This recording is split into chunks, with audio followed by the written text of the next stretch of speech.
आज पोल खुल ही जाए।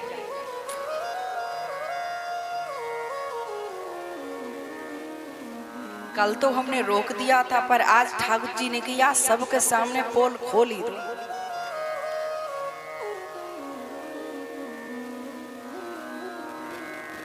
तो ऐसे कई लोग हैं परिवार के, यहाँ देवरानी जिठानी सास बहू है, हो सके तो सास बहू है साथ बैठकर कथा सुना करो।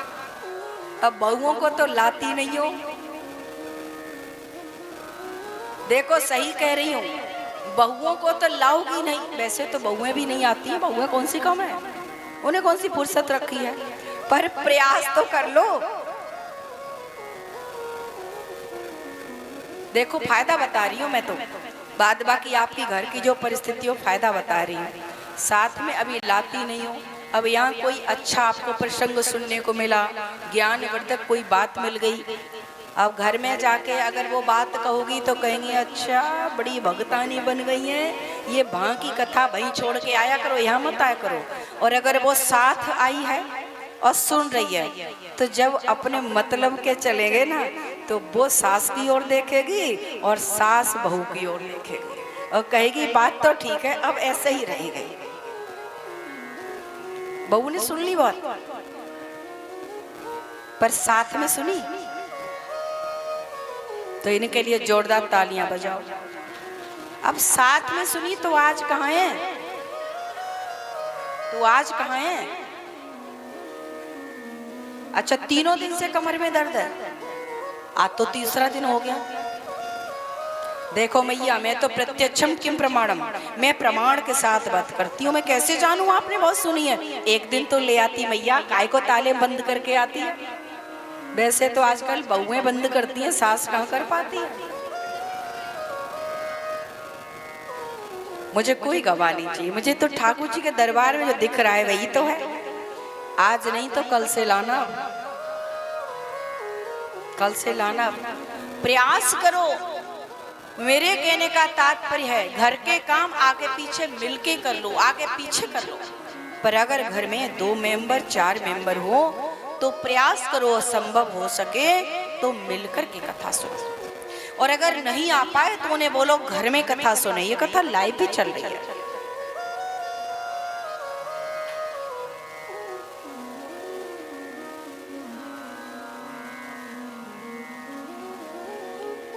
अब हमारी मैया को जोरदार तालियां बजा दो। भावुक हो गई हैं ये, अभी ऐसे बात कर रही हैं, भूल गई हैं कि कथा हो रही है।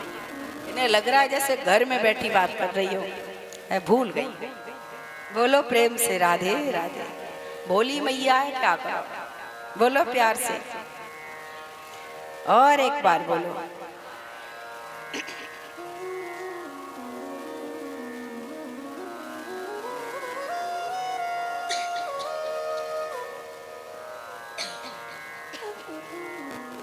कल कथा कहां तक की थी, कौन बताएगा?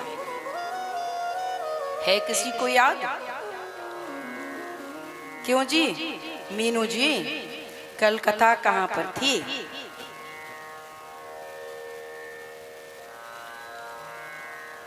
आज तो मैया का खरबूजा काम कर रहा है, हम थोड़ी काम कर रहे हैं। सच्ची मुल्ले देख मैया का एक खरबूजा मिल गया, बस उसी से गुजारा चल रहा है अभी तक। जोरदार तालियां बजा दो, कम से कम एक मैया तो मिली जो ध्यान रखा है। कई मैया हैं जो ध्यान रखती हैं, ऐसी बात नहीं है। तो बताओ कहाँ थे कल? कल आप आई थी, कौन कौन आए थे हाथ उठाओ। परीक्षित महाराज तो सबसे पहले उठाए हाथ कि हम आए थे। तो बताओ कल कहाँ थे, बोलो।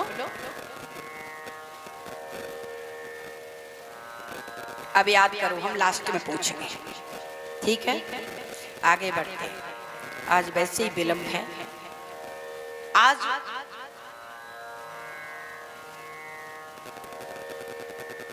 भगवान नारायण की ओर चलना है। उस परमात्मा का कोई पार नहीं पा सकता, कौन पावे जाको पार, प्रेम नदिया की सदा उल्टी बहे धार, कौन पावे जाको पार। कोई पा सकता है पार? कोई नहीं पा सकता। ये आप या हम सब दोषी बन जाते हैं, पर सच में तो करने कराने वाला तो वही है, वही है। कौन पावे जाको पार, प्रेम नदिया की सदा उल्टी बहे धार, कौन पावे जाको पार। श्री सुखदेव जी कहते हैं प्रभु के कदाचित ये जो अहेतु है, इनकी जो करुणा है, इतना आनंद देते हैं, बिना कारण अनंत करुणा करते हैं। संसार में सारे लोग स्वार्थवश करते हैं, लेकिन एक परमात्मा है जो बिना कारण के करता है। Unconditional love, unconditional. और हमारे संसार के जितने रिश्ते हैं वो कंडीशनल लव करते हैं। आप मैया पानी पिला दोगी तो हम आपको भी सुना देंगे, आप हमसे कहोगी कथा सुना रही हो इसलिए पिला रहे, नहीं तो हम नहीं पिलाते। मतलब ही बुरा मत मानना, मैंने आपको एक बोल दिया, संसार की रीति है। पर एक परमात्मा है बिना किसी कारण वो करुणालय वो कृपा करते हैं। कहते हैं वो करुणा के भंडार है। जिस प्रकार पिनाई हुई गैया के पीछे पीछे पीछे जैसे बछड़ा दौड़ता है, वैसे ही श्री भगवान सुखदेव जी वैसे ही जा रहे हैं। बेला कौन सी है? संध्या बेला है। संध्या बेला को हमारे सनातन धर्म में क्या कहते हैं? गोधूली बेला। गोधूली बेला है। गोधूली बेला क्या होती है? गायें वन से चर के लौट रही हैं, संपूर्ण गायों के खुरों के नीचे से जो उड़ने वाली जो रज है ना, जो गाय के खुर के नीचे से उड़ने वाली धूल है ना, वो पूरे आसमान में, पूरे आकाश में छाई है। वारे भारत, वाह भारतीय संस्कृति, मां भारती। यहां पर सांझ बेला नहीं, गोधूली बेला। यहाँ पर सुबह नहीं, यहाँ पर प्रातः नहीं, यहाँ पर ब्रह्म बेला। कहते हैं ब्रह्म मुहूर्त में उठो, यहाँ ब्रह्म बेला कहा जाता है। जिस ब्रह्म बेला में समस्त इंद्रियों को समाहित करके, चित्त को एकाग्र करके ब्रह्म का अपनी ही चेतना में आदान हो, वो ब्रह्म बेला है, वो ब्रह्म बेला है।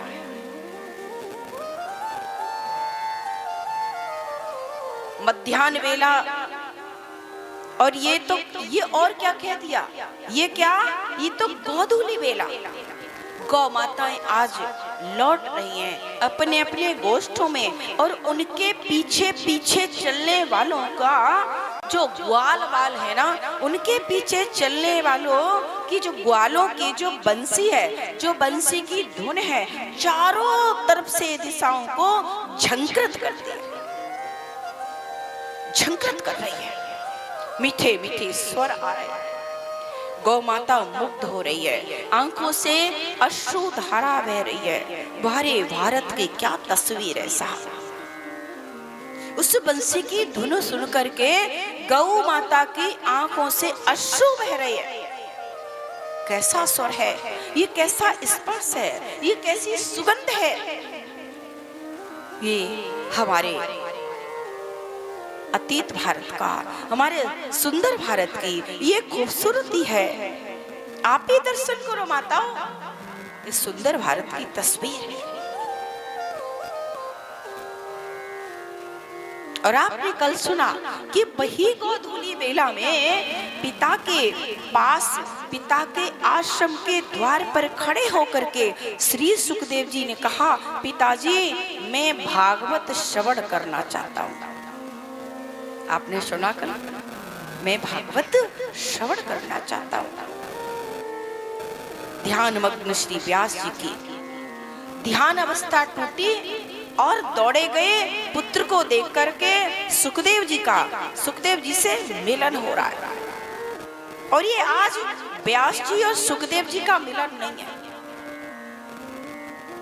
आज ये व्यास जी और सुखदेव जी का मिलन नहीं है, ये तो ज्ञान और वैराग्य का मिलन हो रहा है। ये तो ज्ञान और वैराग्य का मिलन हो रहा है। साफ ऐसा देख करके दिशाएं धन्य हो गई, दसों दिशाएं धन्य हो गई, कृतार्थ हो गई। भगवती गंगा, भागवती संहिता मिलती हैं विरक्तों को। कहते हैं कि दूध शेरनी का, जो दूध शेरनी का है ना, वो कहाँ ठहरता है? स्वर्ण के पात्र में। शेरनी का दूध कहाँ ठहरता है? स्वर्ण के पात्र में। अर्थ क्या होता है इसका? क्या होता है? यानी शेरनी के दूध को निकालने के लिए साहस होना चाहिए। शेरनी के दूध को निकालने के लिए साहस होना चाहिए। इसलिए कहते हैं शेरनी के दूध को निकालने के लिए स्वर्ण का पात्र चाहिए।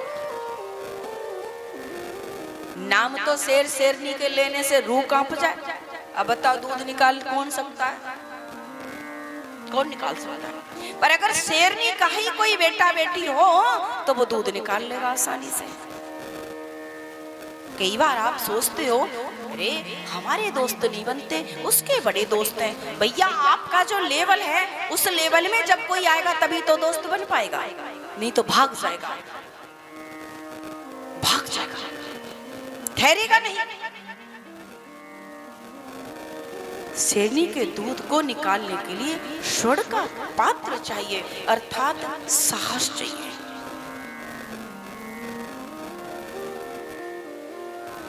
और ये जो ज्ञान है ना, ये ज्ञान ये हर जगह नहीं ठहरता, ये हर जगह नहीं टिकता। पर टिकता कहाँ है? क्या अभिमानियों के हृदय में टिकता है? कई बार आप कहते हैं कि कथा में वो नहीं आया, कैसे आएगा? क्या अभिमानियों को कथा मिल सकती है? नहीं मिल सकती। अहंकारियों को कथा भगवान देंगे? नहीं देंगे। ये जो ज्ञान है ये अभिमानियों के हृदय में, लालची लोगों के हृदय में कभी पहुंच नहीं पाता। क्यों? क्योंकि ये भी तो पूर्व जन्मों के पुण्यों के प्रताप से प्राप्त होता है। अगर नहीं प्राप्त होता तो आप बताओ, सेक्टर 10 से ठाकुर जी ने बुला लिया। बुरा मत मानियो मैया, बुरा मत मानना। न तो मैं आपको जानती हूँ और न मैं आप किसी को जानती हूँ। मेरा किसी से द्वेष भाव नहीं है। मैंने तो अभी इनके घर का भी जल नहीं पिया है, मैंने अभी नहीं पिया इनके घर का जल। एक दो घर का मैंने ले लिया है जल, लेकिन इनको तो मैं नहीं जानती। मैं यहाँ बैठे अभी किसी को नहीं जानती। एक मीनू के घर का तो पानी ले लिया है। पर आप सोचिए, आपके कितने पूर्व जन्म के पुण्य उदय हुए होंगे जो सेक्टर 10 से ठाकुर जी खींच के लाए। सोचना, ये शब्द आज आपको रात भर सोने नहीं देगा, सोने नहीं देगा। और मुझे नहीं पता आप बड़ी, पर आपसे ज्यादा इन पर कृपा हुई। आपको हटा करके ठाकुर जी ने इन्हें पकड़ा, इन्हें पकड़ा। ये माता भी आई थी, पूछने गई थी, नहीं पकड़ा। जब तुम्हारे पूर्व जन्म के पुण्य उदय होंगे, याद रखना मेरी मैया, तब भागवत में यजमान बन पाओगे, नहीं तो बुद्धि खराब हो जाएगी। मेरा शब्द को अन्यथा मत लेना। खूब कहेंगे, तुम्हारी बुद्धि पर पत्थर पड़ जाएगा, तुम्हारी समझ में नहीं आएगा। तुम्हारे पॉकेट का पैसा ठाकुर जी के कार्य में, भागवत कथा में पूजा में अगर लग रहा है तो समझना ठाकुर जी ने तुम्हें स्वीकार कर लिया है, नहीं तो वो पैसा गलत जगह जाता है। इसलिए ठाकुर जी ने आप पर कृपा की है। तुम्हारे घर का जलपान, तुम्हारे घर का प्रसाद, कल हम देख रहे थे भैया प्रसाद तो यहाँ बहुत लाते हो, जोरदार तालियां बजाओ यहाँ के भक्तों के लिए। अरे साहब इतना प्रसाद लाए महाराज। एक मैया तो वहां खड़ी खड़ी जब हम उतर गए वहां तो कहती है गुरु माँ हमारे बाली बच्चा कोल्ड ड्रिंक ना मिली, अब बताओ हम कोल्ड ड्रिंक बैठ के बांटेंगे, अब हम कोल्ड ड्रिंक की दुकान खोलेंगे। अरे इतना प्रसाद बट रहा है वहां लो जाके, कमाल के लोग हैं भाई। गुरु माँ ही दे सबको कोल्ड ड्रिंक भी है भगवान, ना तो गुरु माँ कभी पिए और ना बांटे। अरे हमने कहा जाओ भैया वहां बट रहा है माल ले लो, लुट रहा है। कल लोगों ने इतना लुटाया इतना लुटाया, अब कैसे कैसे लोग हैं। हमने क्या बोला, भगवान ने सबको एक बुद्धि बनाई है। तो वे प्यारे बात कर रही थी कि आपको भगवान ने चुना है और चुनते किस आधार पर है, आपके पूर्व जन्म के जब पुण्य उदय होते हैं, एक नहीं जन्मों जन्मों के पुण्य का जब उदय होता है तब ये कथा एक संभव होती है। इसलिए आप लोग साधारण नहीं है। ये बिटिया मैं नहीं जानती, ये बड़े भाव से रोजाना कथा सुनती है। आज तीसरा दिन हो गया रोज कथा सुनती है। कहाँ रहती है बेटा? सब जोरदार ताली बजाओ। ये रोज कथा सुनती है। ये मैया भी पहले दिन से आती है। अब तो हम थोड़ा पहचाने, नाम नहीं जानते पर शकल सूरत तो पहचानने लगे गया। जब हमारा जन्मों जन्मों का प्यारे पुण्य उदय होता है तब हमें भागवत श्रवण करने का अवसर मिलता है और हमारे कई जन्मों के पुण्य उदय होते हैं। तब हमारे घर में एक भक्त पैदा होता है, एक भक्त पैदा होता है, एक वैष्णव पैदा होता है। संतानें सबके घर में हो सकती हैं पर भक्त नहीं होता। आपके घर में एक भक्त भी आ गया तो समझना कि आपकी 31 पीढ़ियों की मुक्ति हो जाएगी। आज प्रसन्न ये बताएंगे। कहते हैं अगर पुण्य उदय नहीं होते तो उनको ये जो विषय है, विषय के पोखर में गोता लगाते रहते हैं। आपके घर में भी काम होगा, ऐसा तो नहीं आपके पास काम नहीं, काम ही काम है, पर उस काम में से भी समय निकाल करके भगवान की कृपा है आप आ जाती हो, टाइम से आ जाती हो। अब और लोग भी आएंगे, उनके पास अभी उतना समय नहीं निकला। क्यों नहीं निकला? अब समय यहाँ नहीं निकला। घर में अगर हैं तो घर में कथा नहीं सुन रही हैं, घर में भजन नहीं कर रही हैं, घर में क्या है, विषयों में पोखर लगा रही है, विषय रूपी पोखर में डुबकी लगा रही है। घर के ही काम में तो लगी होंगी, उस माया जाल में ही तो फंसी होंगी, कहीं बेटे में, कहीं पति में, कहीं पत्नी में, कोई घर में, कोई पड़ोस में, कोई टीवी में। आजकल तो सबसे बढ़िया है टेलीविजन लगाते रहो। देखो अगर टेलीविजन से तुम्हारा उद्धार हो जाता तो गंगा जी साक्षात नहाने कोई नहीं जाता। गंगा जी तो टेलीविजन पर भी प्रवाहित हो रही है, लगा लो डुबकी। पर जो आनंद आपको हरिद्वार में जाकर के, और जब गंगा जी में डुबकी लगाते हो 2-3 और फिर डकार आती है, सारी जो चले हो उसकी थकान निकल जाती है, वो टीवी में आनंद आता है? बोलो नहीं निकलती मैया। जो यहाँ नहीं आए हैं, कारण कुछ भी हो सकता है, वो विषयों के पोखर में गोता लगा रहे हैं। इसलिए आप पर कृपा की है। आज पात्र मिल गए, लिखने वाले को पात्र मिल गए, मेरा पुत्र गाएगा। लेकिन कितने अद्भुत श्रोता भी मिले कि मृत्यु की बारी आई, जब मृत्यु का प्रसंग आया तो मृत्यु से बचने के लिए परीक्षित प्रसन्नता पूर्वक मृत्यु के पार का जो सत्य है, मृत्यु के पार का जो सत्य है, उसको जानने के लिए गंगा के तट पर जाकर के अनशन करने बैठे। क्या करने बैठ गए? अनशन करने बैठ गए। रचयिता की महिमा को देखो, रचयिता की महिमा को देखो, देवियों गाने वाले की महिमा को देखो, और फिर श्रोता की महिमा को भी तो देखो कि वहां पर निष्कामता है, वहां पर निर्दोषता है, वहां पर सकाम भक्ति नहीं हो रही है, वहां निष्काम भक्ति। निष्काम भक्ति क्या है? जिसमें कोई बदले का भाव नहीं है। हमारा काम ठाकुर जी ये कर दो तब हम भक्ति करेंगे, नहीं, भक्ति कर रहे हैं। जो कार्य भगवान की प्रसन्नता के लिए किया जाए वो निष्काम भक्ति। जो सेवा ठाकुर जी की प्रसन्नता के लिए की जाए वो निष्काम भक्ति है। यहाँ सकाम भक्ति नहीं है, यहाँ निष्काम भक्ति है। यहाँ शरीर को बचाने का प्रयत्न नहीं किया जा रहा, यहाँ शरीर को, परीक्षित महाराज शरीर को बचाने का प्रयत्न नहीं कर रहे हैं। ये तो शरीर के बाद का जो परम सत्य है,